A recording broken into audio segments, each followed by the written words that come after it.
Yeah, everyone, this is Thermite, and this is High Rise Invasion, Volume 3. So on the cover, we have, presumably Yuri's brother. I mean, do I ever really have to say presumably? It's Yuri's brother. And he's, where we last left off, she is trying to call him. So who knows, like, will he be able to call, like, to answer the phone? If he can answer the phone, will he be able to speak his mind? Or do the masks have enough control over someone to the point where if they pick up a phone, the mask will tell them exactly what to say? What is this? What is this supposed to convey? Like, I'm seeing all the horrible things that have happened to her over the course of this. Is she thinking about all the things she'll have to say to him, perhaps?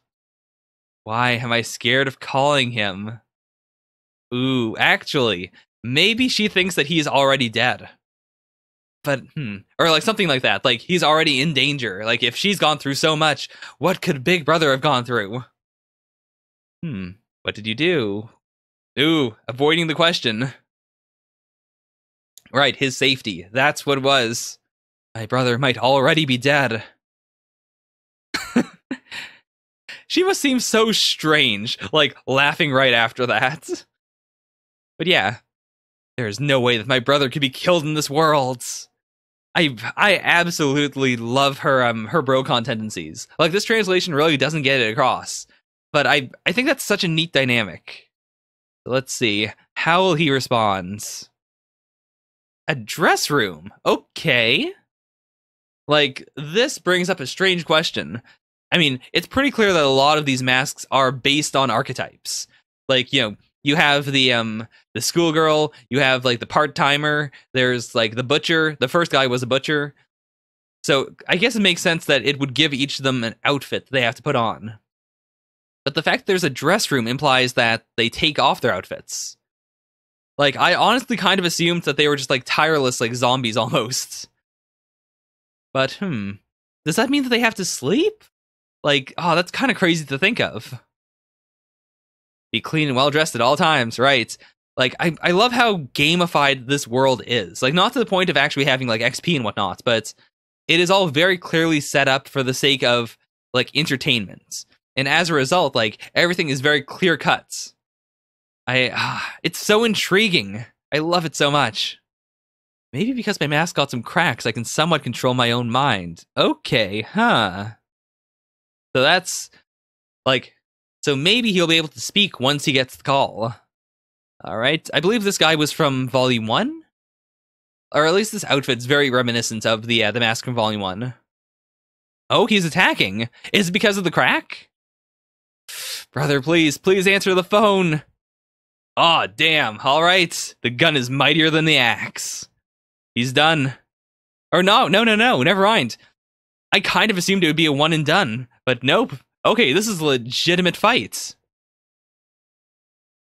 He's nothing if not skilled. Oh boy, GG. One thing I really do appreciate about the series is that they can show gore. They absolutely can. They've shown it many times. And, like, even this confirms, like, yeah, this is what happens when you shoot someone through the mouth. Like, the entire back of his head is blown off. You can see bits of hair here. But whenever the actual impact happens, whenever someone is killed, they never show it. Like, even like, you mostly see it when people are falling. Like, right before they hit the ground, you get a shot of their head about to hit the pavement. And I think that's a really cool aesthetic for the series. Like, you always get that feeling of, oh, crap. That moment of, oh yeah, I'm about to die. It happens every single time. And I think that's, like, it fits really well with a series that is all about, like, forcing people to commit suicide by jumping off of high-rises. Because from what I've heard from, the survivors of various suicide attempts, a lot of the time you get that feeling of, oh shit, oh no, whoops, oh boy, like, I regret this right before impact. I've just remembered from this battle what I should do. Okay, that's not the phone though. That's just, like, it's the picture we saw before. Yuri to brother, which means that this girl is someone's sister. Someone, does he not remember? Or, like, obviously he doesn't, but that man's sister, that man who owned this photo. Oh my god, okay, never mind.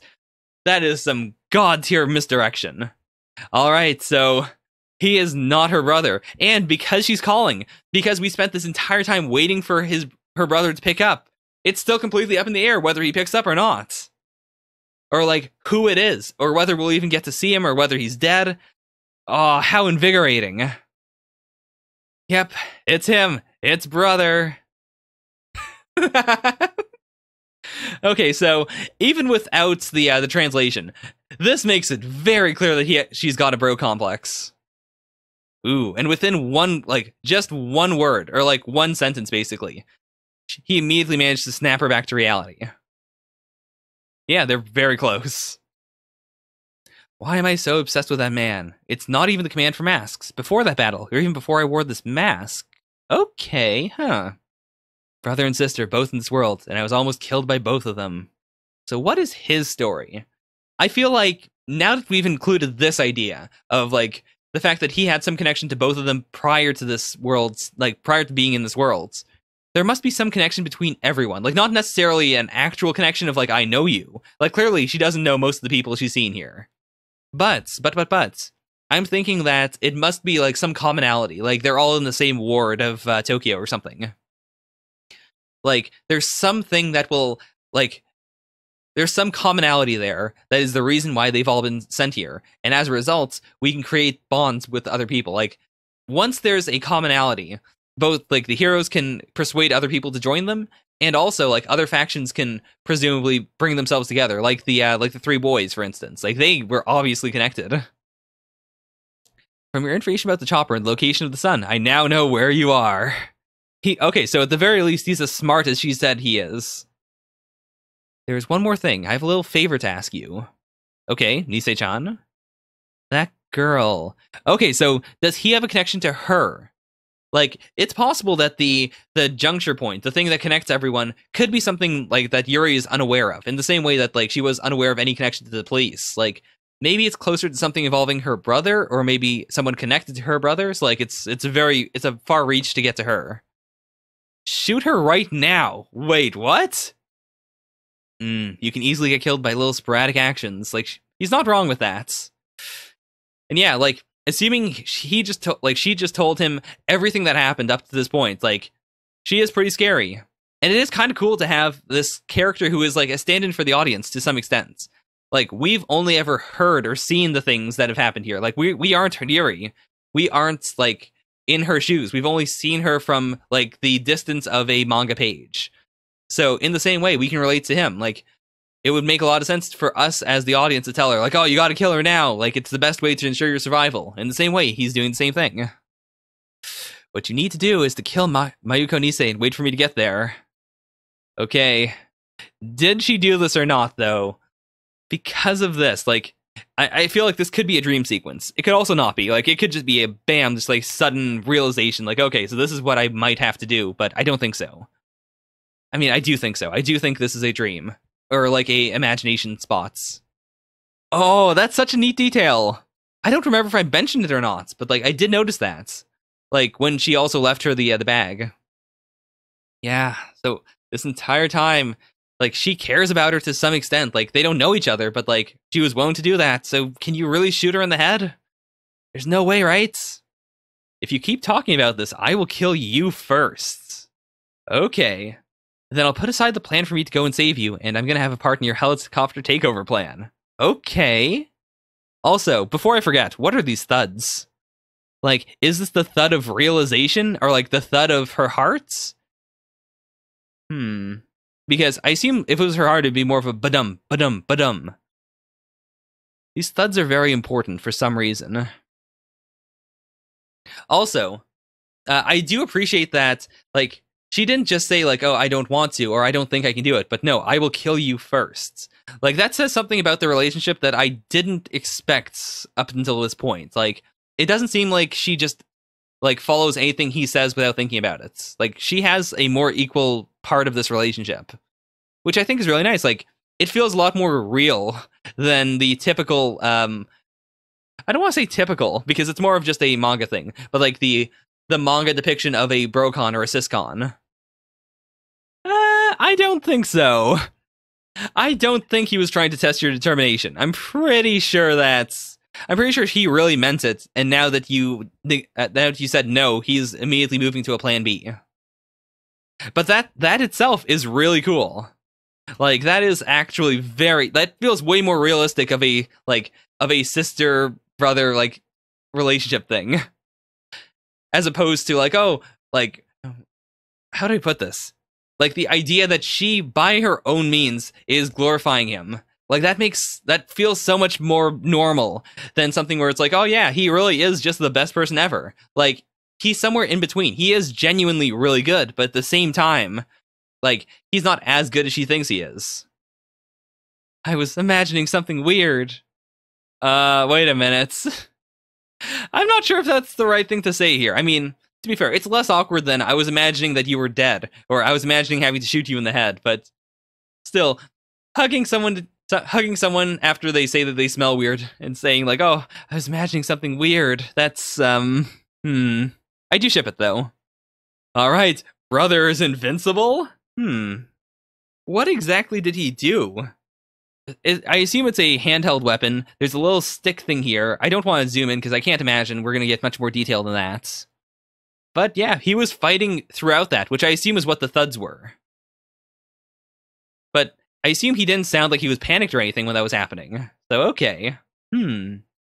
Also, actually, interesting thing to note, these people don't have masks on. At least this person doesn't. And I don't see any masks around here.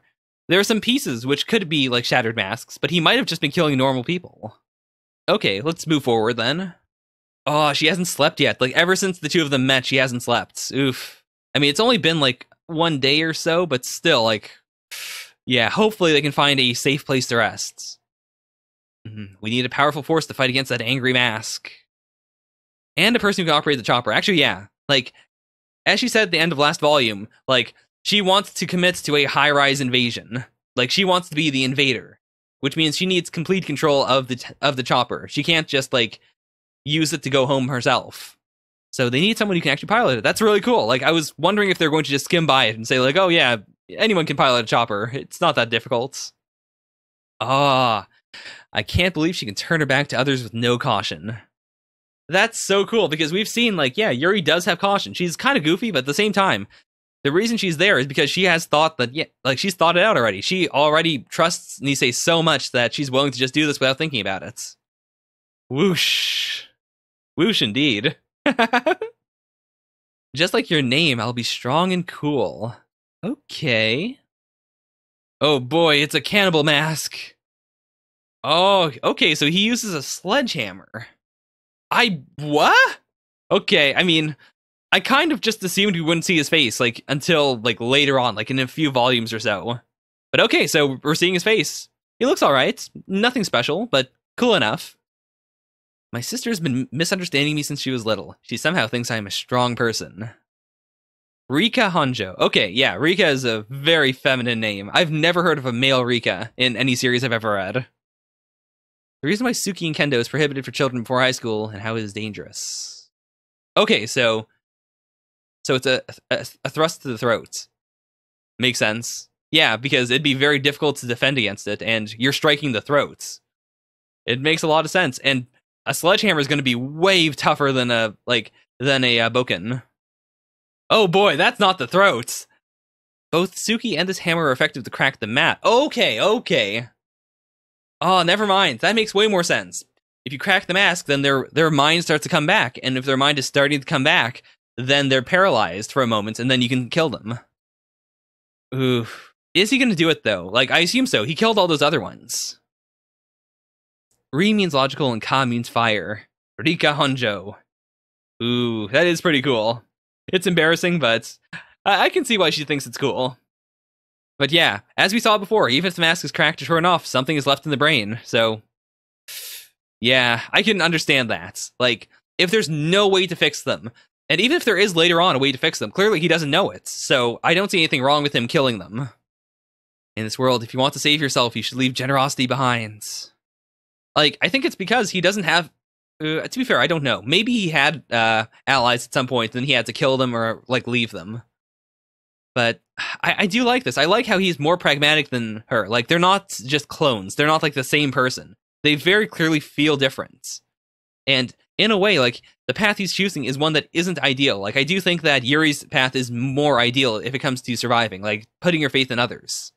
But his idea is way more pragmatic. What I am now might not be the brother you know. Okay, so he does have allies. Okay. I never meant to create a team. Man, I can't leave my kindness behind. Okay, that's genius. So yeah, they really are very similar. It's just that Yuri is more honest with herself, whereas Rika is like, he's trying to be pragmatic. He's trying to be the edgy guy, or like he's trying to use the information that he thinks is the best when it comes to this kind of thing. But in the end, he's kind, just like like he's closer to the person his sister thinks he is. I think that's just the best way to sum it up. But I really like that. I really like that. Like, his main flaw here seems to be just like he doesn't believe in himself, and he's too willing to go ahead with information that isn't like what he truly feels or what he truly believes in. Do you think the other three are doing okay? How big is his party? Right. We need somebody who can operate a helicopter. But is he saying this out of like the people he knows are there, or of the people he knew in like the normal worlds? A cannonball. Okay, so did someone throw that? Oh fuck. Holy shit, we got a baseball player who throws shot puts.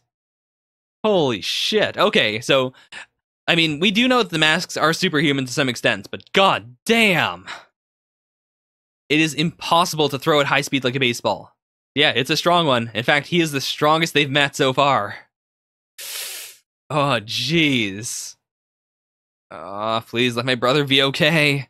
Also, I really like this. I like that we have multiple parties now. That, like, we don't have to follow just Yuri. Or more, like, not just that we don't have to follow her, but because we don't have to. They can both have normal times. Like, they can have moments where, like, one team is just doing nothing of importance. Like, it's not that interesting. Like, so, that's something I really am worried about with a lot of series like this. Like, or with a lot of post-apocalyptic series, where it turns into, like, okay, well, we have to have missions, and if we don't have missions, then we're just doing nothing. Like, now we can have breaks where just nothing happens for one team, and then we can cut to the other team. Wait a minute. Oh boy. Why didn't that mask come closer and throw the ball? Why didn't he continue to throw the balls in the first place?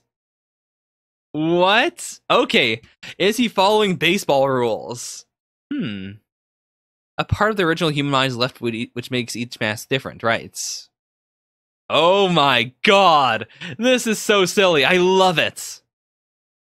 I'm just pretending to be a batter. If he's gonna go by the baseball rules, he's not gonna hit the batter. Okay, that's great. I love it. I absolutely love it. Like, it's so silly, and he knows it's silly, but he still has to do it, and it's going to work. God, the rules of this world are amazing. I love them. He can lose control, or I can hit by pitch. Oh, jeez. It's possible. Come on. Yeah, he was aiming for the strike zone. What are we aiming for is his mask, right? Smash the mask. Or the light. Never mind. All right. He gives priority to catch something white and round. That's really cool. Like, yeah, even if he is an enemy that you have to kill, at the very least, like, there is an innocent person in there, and it's okay to respect the morals of that innocent person. Yeah, you really have a warped mind. But I mean, in this world, your mind has to be somewhat warped. And I do appreciate that, like, as warped as it is, he's still, like, a little goofy and a little interesting. Like, he's not too much of an edgelord. With your level, you won't be able to become God in this realm. Just turn around and escape with the helicopter. Okay? So, there are multiple masks here, which means that most likely the helicopter is on the roof here. Okay, so even with the mask completely off, there's no delay. Like, he's not struggling at all. Yeah, that makes a lot of sense. Like, they could have got more information out of him, but at the same time, the more he talked, like, clearly, especially because he was talking, I assume, like, one of the protocols was that they're allowed to give information away if it means that they can distract the enemy. So he was most likely trying to plan something. Was he referring to the chopper takeover plan?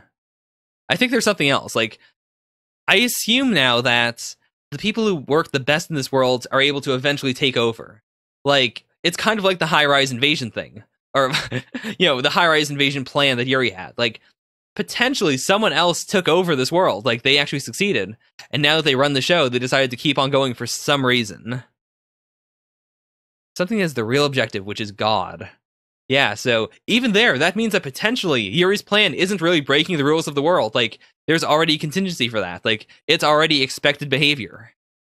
Okay, so he did intentionally try to say severe things to her. Like, but it wasn't to make sure that she was focused. It was specifically like she was like he meant to tell her to to kill her. Like he really intended that. He really wanted her to get harder, but it was a mistake. Like it really was. He wasn't considering how powerful teammates can be here. In order to clear my name, I have to succeed in the helicopter takeover plan. Huh. If you did, I would have killed you. Okay, so yeah, she's another frowny mask, or an angry mask, as Yuri said. So, why is there an angry mask here, though? Like, is this the area where she's supposed to wait until she goes to the helicopter, or is there something else? Like, is this actually the backstage of this world? If you defeated me, you could have used this elevator, but going down now is kind of pointless. Taking caution in this realm is the exact road that leads to God. That's an interesting sentiment. Taking caution in this realm is the exact road that leads to God. So, like specifically, it's not taking risks. It's not being crazy. It's like, it's doing the things that they were doing. Right, so assuming that this is like a level, like a stage, then there is probably a boundary. And if you use the helicopter, maybe you could go back to the real world, or maybe you could like get outside that boundary. I love this like running gag that yeah, he's a big brother, but you've got twisted minds. Nope, he's not dead. He's still around. And also, it feels really out of character for him to say like, oh, it's gone. Like there could be multiple snipers. God, huh? I don't care about the purpose or reason for this realm. This annoying world should be destroyed at all risks with our own hands. I really do feel like this super large tower, the one that they saw in the real world, like that's the initial goal, but it's not going to be the place where God is. Definitely not. If I had to guess, I would say that there is a boundary outside of this area, like the city area. And out of there is going to be like the second goal. And then after that, I don't know, actually maybe the ground floor might be a goal in and of itself.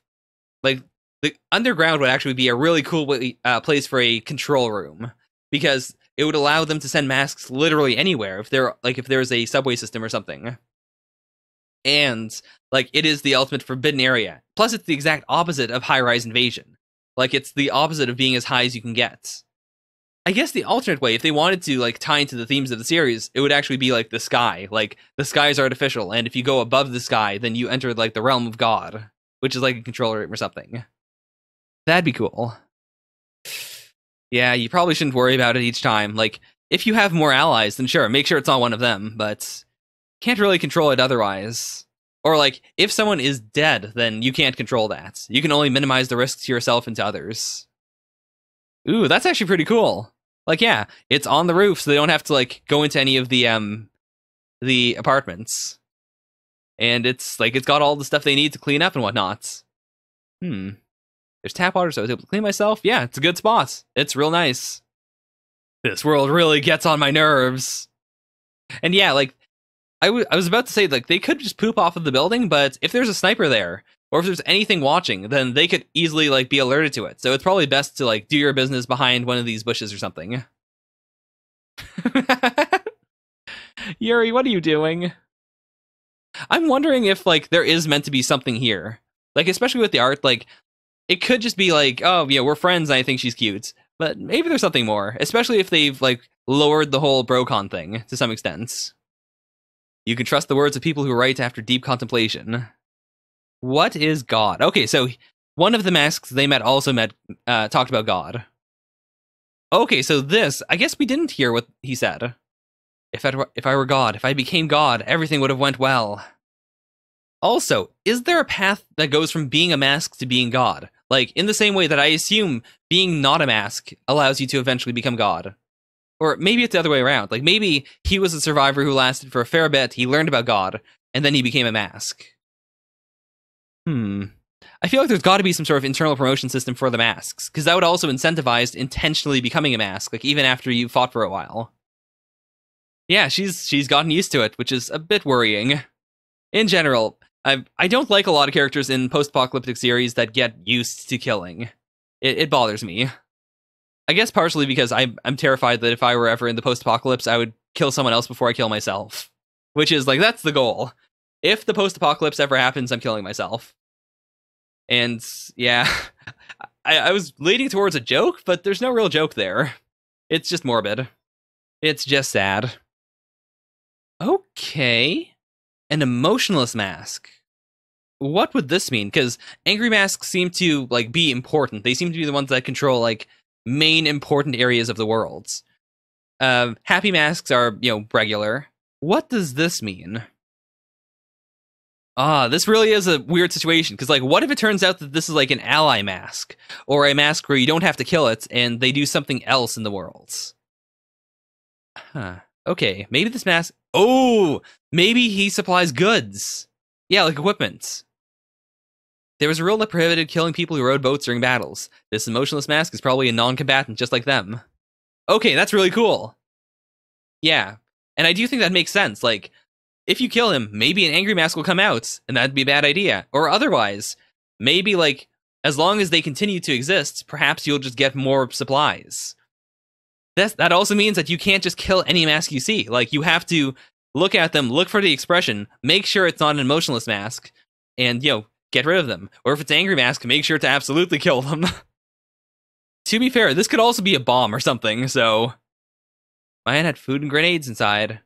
Oh, okay, so her backpack also, like, it was one of these random drop ones. A wallet? Oh no, it's not. Is it a knife? Oh, is it a Damascus blade? Is this Damascus steel? Oh my god, it's Damascus steel! I love it when my channel has weird crossovers in it. Anyways. This does make sense too, like, it'd be... we do know that they can go into the apartment buildings, so I assumed that's how they were going to be able to survive. Like, they would have to scavenge food out of, out of those places. But I guess it also makes sense that you would want to have supplies for people who don't do that. Or to, like... Yeah. I don't know what else I was going to say, but that's pretty cool. I wonder if that happens, like, once a day now. We spent a long time relaxing. Also, did she charge the phone at all? She really should. Like, even if it means going downstairs and potentially triggering a mask or something, they should probably charge the phone. This is a little worrying. That Nisei... But I trust her. I trust her up until this point. Alright. This realm, besides some parts, it's all the same as the world we came from. So it might be the future, but I don't think so. I think it's just, like, it's its own thing. Because also, a lot of the other stuff they've seen hasn't been very futuristic. And not even, like, in the sense of, like, super futuristic, but in the sense of, like, just that one apartment they were in. Nothing in it seemed particularly special. Like, if it were the future, like, my room, like, my apartment, or not apartment, but, like, the general areas I live in right now are slightly futuristic, in the sense that, like, I have stuff lying around that's, like, different. Like, I've got extra chargers and whatnot. Stuff where you could look at it and go, like, okay, so this isn't the year 2000. It has to be at least, this far ahead. So I want to believe that it's just, like, it's a copy of the world they're from, but then they swapped out some buildings, basically. Yeah, this is awkward. Especially since he said, like, oh, you should kill Nisei-chan. Oh, right! I was curious what she meant by in the midst of that. But yeah, like, she was up all night, so... It probably makes sense that she would let her sleep for a bit. But this is bad, actually. They should have done, like, 4-hour shifts in order to sleep properly. Because if they each get a full 8 hours, they're not going to be able to... They can't move very much. When she sleeps, she has trouble getting up. Yeah, sorry about before. Okay, so I'm going to tell you the update and our future plan. Fair enough? She'll be good material. I assume that means she's going to be a good mask. So, I'm worried about the chef. I found out that what I'm wearing right now might be a defective mask. I hear a command in my head, but unlike other masks, I can disobey the command to a certain extent. Okay, huh. So, and it doesn't seem like he's being attacked by them. So, this is way better than having a cracked mask. It's just like a slightly broken mask. Or potentially, the other way around might be like some people might have immunity to the mask. Like, the mask itself might be fine. I definitely couldn't do this in the previous world. It'd be more than a crime. Okay, so yeah. He's not turning people to masks. He's eating them. Or, like, at least cutting them up. Again, it's one of those post-apocalyptic series tropes of the serial killer. I'm gonna stop that. I hate talking about tropes. Like, any video that mentions tropes is usually a video I absolutely hate, so I'm gonna stop that. Where's the nearest elevator to the basement? Okay, so there's a basement. And not only that, but it's implied that you can travel from basement to basements, like, to get to different buildings. That's also interesting. Like, he didn't say ground floor, but the basements. So I assume it is, like, the entire, like, basement of the world is all, like, one connected area. Please take care of my little sister. A girl took an oath to protect another girl because this world is full of evil. I'm really liking, like, the amount of character development everyone's getting so far. It's really, really nice. He's inflicting a sense of despair to make me kill myself by jumping off the building. Shoot through hope. The firing range is maximum. Yeah, so he can't disobey the mask's orders. He can only think about it. Plus, it makes sense that he would want to avoid any other masks from coming near him. So, I mean, it works really well because he is an assassin, or like, he is a sniper. So he can stay in areas where other masks won't come after him. Also, in general, it's really cool to have a character who is possessed by the mask, but is still capable of giving exposition. Like, this was all theorized, but now we know for sure. Like, that is absolutely the information he's being given. Yeah, the instant I saw the code behind the mask, the orders are installed inside the brain. Yeah, so, like, there's no central command where you take it down and all the masks shut down. Like, no, each mask is designed specifically to immediately brainwash you. Who is he? Okay. Like, that's definitely, it's not something that we've heard before from Yuri's brother, but it was presented the same way that Yuri presents all of his advice. So, okay, this must be, if not Rika's friend, then at least someone who knew Rika, like, fairly well. Like, he knew him well enough that they had talked for a while in the past. Right, I might be better off jumping off the building and killing myself. Who is this girl? Like, the fact that she's aware of the masks, but they haven't killed her yet. No need. What? No need to inflict despair on this person. It's because this person's already reached the same level as God. Okay. And also, it's not that she is God. It's not that she, like, already cleared the area and now she runs the place. She seems to have no idea about this. But she's already reached the same level as God. A human close to God doesn't need to interfere with an angel. This realm is... This line is especially interesting. A human close to God doesn't need to interfere with an angel. And I'm back. Alright, so I've been thinking about it, and like, this volume made it very clear that, like, the masks don't get Wi-Fi updates or anything. Like, everything that is on the mask is on there from the start. So there's no way to update it. So that begs the question, how is it that this girl, this person, has reached the same level as God? It has to be something that the mask is hardwired to either recognize or otherwise, like, there's nothing that can say, like, oh, by the way, if you see this person, therefore same level as God. It has to be something that you can immediately recognize, and which, like, goes for all the masks. So presumably, if someone else becomes God, like, they can't hard code in that out. This person is also, like, an exclusion. Like, it has to be something inherent to her. But I can't say anything design-wise that, like, stands out. This realm is a mechanism to create God. Those who wear masks will become angels, okay, got that, and must fill their duty to associate humans with God. And we know that they're supposed to scare people into jumping off of buildings. So, how is that a mechanism to create God? Like, is it that you jump, and then, like, through death you go to heaven? Or is it something else? Is it that by struggling against that, and by overcoming it, you reach a mind state that is then, like, you know, the equivalent to being enlightened? Because so far, she seems to be very innocent. Okay. And she's scared. Like, she isn't associated with anyone directly. Like, she doesn't have any inside information.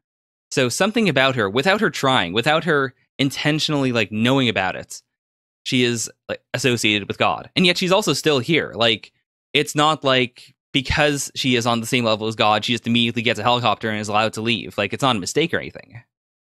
So what is the purpose of this, of having a character here who is on the same level as God? Like, if this is a machine to create gods, then why is she here? Okay, what is this world? And that's it. Wow, what a place for me to end the volume. Or what a place for me to have a break from it. But okay, so that was volume 3. Really, really good volume. I like that we got to see a lot of Yuri's brother, whose name I consistently keep on forgetting, but I'll remember it in time for next volume.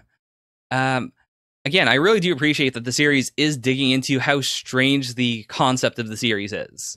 Like, it is trying to, like, it's taking the weirdness inherent in there and saying, like, no, you don't have to just accept it. You should be thinking about it. You should be wondering, like, what is the purpose here? What, like, there should be some inherent logic that you can use to figure out more and more about the world. And I really do appreciate that. Like, it's not a series where you should shut off your brain.